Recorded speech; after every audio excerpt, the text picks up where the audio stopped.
চিৎকার পাবো না। তাই এই আগুনটাকে কখনো নিতে দিও না, এই আগুনটা যেন সবসময় জ্বলে। আরেকটা কথা যেটা আমি বারবার বলছি এবং আজও বলবো, যে এখনো অনেক অনেক লোকেরা মনে করে একটা মেয়ে কেমন পোশাক পরেছে সেই অনুযায়ী তার সাথে খারাপ ঘটনা ঘটে। কিন্তু তিলোত্তমা দিদি তো ডাক্তার ছিল, তার সাথে কেন হলো? সে তো ডাক্তারের কাপড় পরেছিল, তাহলে তো তার সাথে হওয়ার কথা ছিল না। শুধু তার হত্যা করা হয়নি, তাকে নৃশংসভাবে খুন করা হয়েছে। আজকে যদি আমরা এই আগুনটা নিভিয়ে ফেলি, তাহলে এরকম অনেক তিলোত্তমা দিদির প্রাণ এরকম ভাবে চলে যাবে। তাই এই আগুনটা আমরা নিভিয়ে দিতে পারবো না। আমরা সবাই মিলে এই জাস্টিস আনবো। We want Justice! We want Justice! এবার আমি আমার নৃত্য পরিবেশনাটা করব।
মিছিলে সমবেত হয়েছিলাম আমরা, সেই মিছিল এই মুহূর্তে শেষ করে আমরা বাড়ির দিকে রওনা হচ্ছি।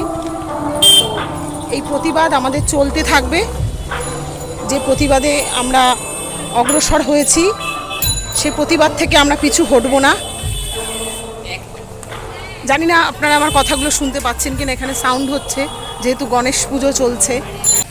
ভিডিওটা আমি এখানেই শেষ করছি, কারণ পথ চলতি রাস্তায় গাড়ি ঘোড়া এত পরিমাণ রয়েছে যে এখানে আর বেশিক্ষণ কথা বলা যাচ্ছে না। নমস্কার।